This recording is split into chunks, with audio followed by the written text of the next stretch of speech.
ఒక వయసు మళ్ళిన వడ్రంగి యజమానితో, నాకు చేతకావడం లేదు అయ్యా, పని మానేసి సుఖంగా ఉండాలి అని అనుకుంటున్నాను అన్నాడు. జీవితం కూడా వదులుకోవడానికి సిద్ధపడ్డాడు. యజమాని ఒక మంచి పనివాడు వెళ్ళిపోతానంటే బాధపడ్డాడు. చివరగా తన కోసం ఒక చెక్క ఇల్లు కట్టి ఇచ్చి వెళ్ళిపో అని అన్నాడు.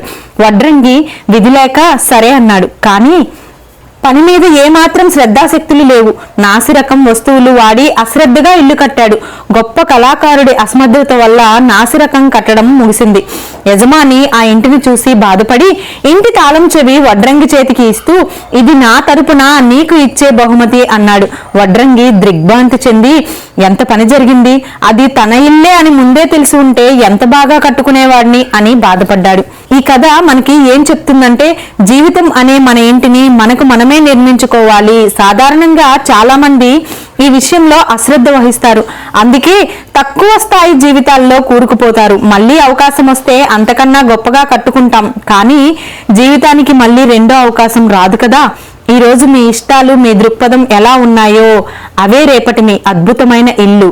అశ్రద్ధ, నిర్లక్ష్యం, అసమర్థత వదిలి జీవితం అనే ఇంటిని శ్రద్ధగా నిర్మించుకోండి.